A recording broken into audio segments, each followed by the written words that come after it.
What's going on, y'all? It's your boy Ned Mac with DFS Stats and Facts. I'm right back. And you know I'm here. It's only one game left, man. And that is the Super Bowl. We are doing the 4 million DraftKings Super Bowl. 1 million the first $10 entry advice. Cause I'm all over the place.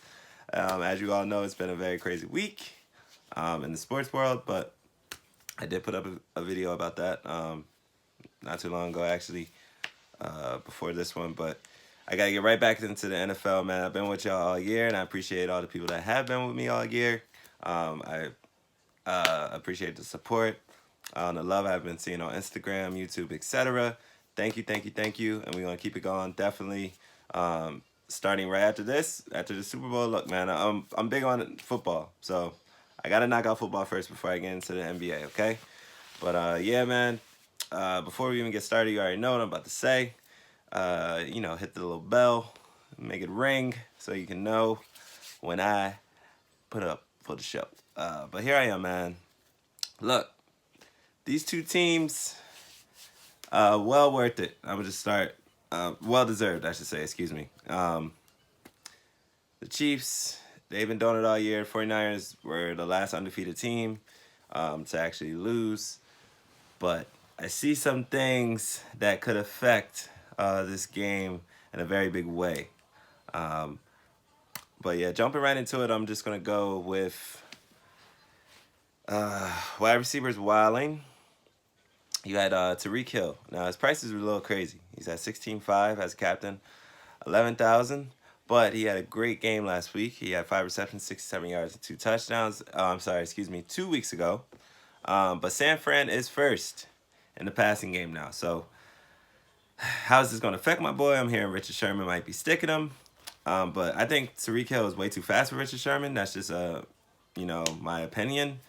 Take it however you want to take it. But Tyreek Hill, man, and Sammy Watkins as well. He was also wilding last week. He's a little cheaper. He's at 7,000 if you just want to put him as a flex. 12.5 as a captain.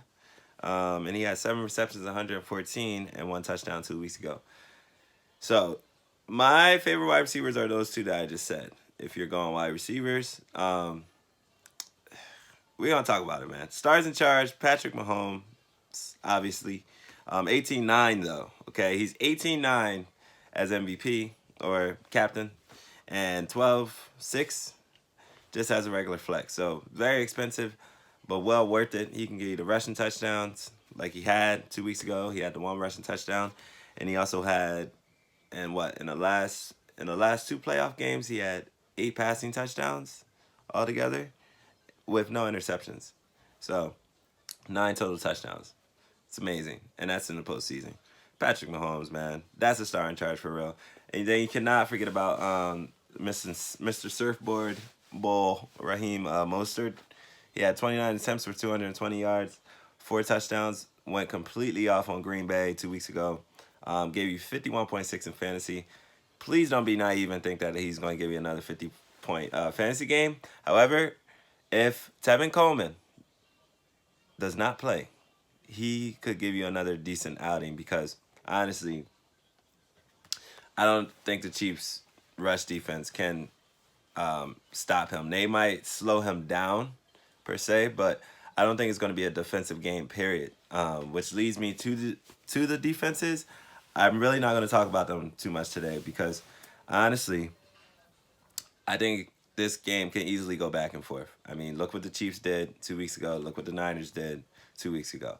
It's really going to be up to the quarterbacks. I know what Patrick Mahomes can do, but Jimmy G, he made my bums to stay away from this, and I will explain why. He has no price for me because I just want to explain why Jimmy G should not get picked up. One, he could easily disappoint you fantasy-wise. Fantasy value-wise, he really hasn't done it for weeks now. And honestly, the Niners don't care about any of this because they're trying to win. Another guy, big name, who hasn't been doing anything for weeks is George Kittle. Tight end that was turning up until the Niners said, look, it's a lot of people were on Kittle, I feel like, and they had to go other ways because Kittle has really done absolutely nothing but block which is something, and it helps, their team win, but it does not help us win. So, tight ends turning up. You already know what I'm about to say. You better get the boy Travis Kelce, man, because he has been doing it. Now, last week he got or 2 weeks ago. I'm sorry, I'm so used to saying week to week, but 2 weeks ago, Travis Kelce didn't really have much. He only had 3 receptions, 30 yards, and gave you 6 fantasy points. However, do not forget what he did the week prior to that, or the week before. 10 receptions, 134 yards, and 3 touchdowns, and that gave you way more than that, way more than 6 fantasy points.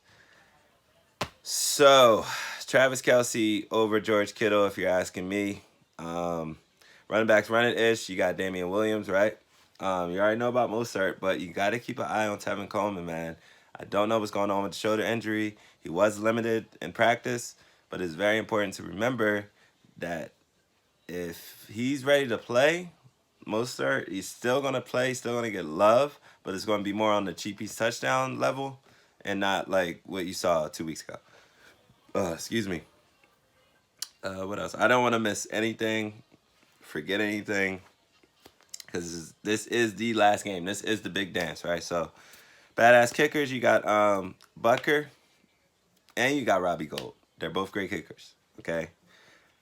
Now, Butker is 6,300. He's at 6,300, and he only missed 4 on the year. Robbie Gould is at 6,000, and he has made 28 out of 36. Now, I met Robbie Gould personally, which was really awesome. I'll always say that. But Butker might be the safer bet in this one. And actually, honestly, because Robbie Gould's been in the game for so long, Butker might have the stronger leg. Now, honestly, if you're really asking me, you got to make personal, like, a couple dozen lineups, honestly, in this game, because it's just so many ways that this can happen.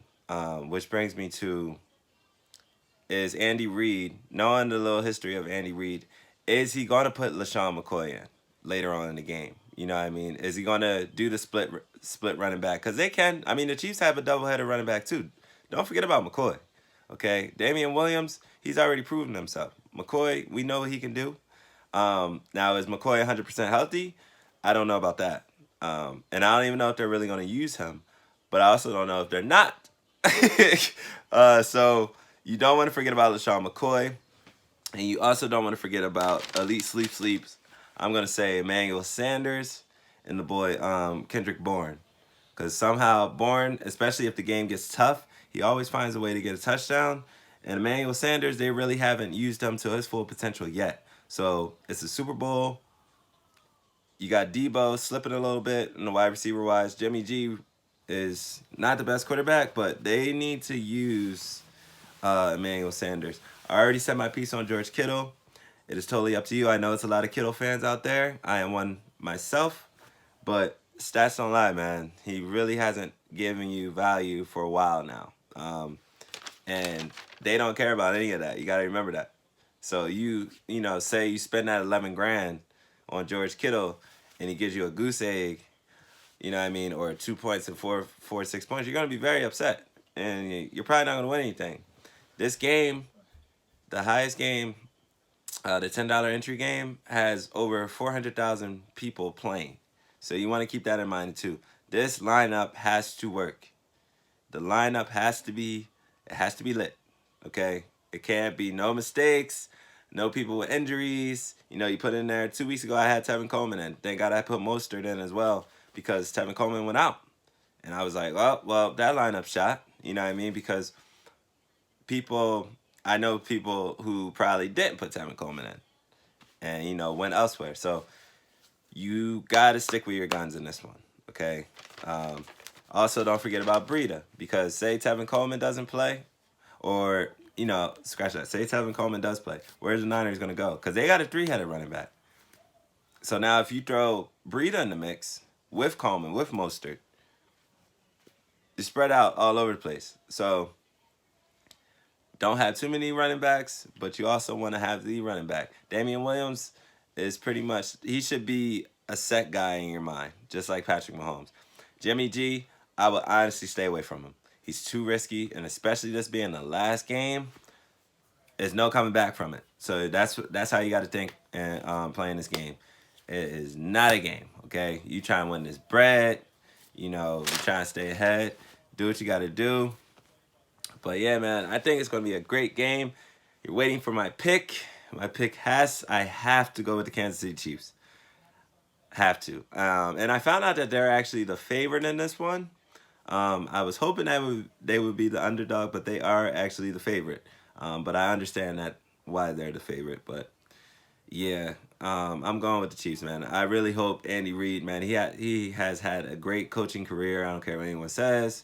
And I think this is like the last thing he needs.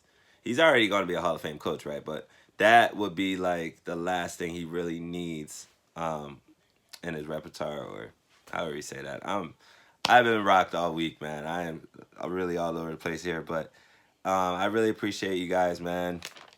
As I always say, but please, man, don't overthink the lineup. But also, if you think somebody is not gonna get anything done, I gave y'all as much as I can, man. I can't give you everything, but you really have to go with your gut here. Know the people that have been going off, especially in the postseason. That's what you want to stick with.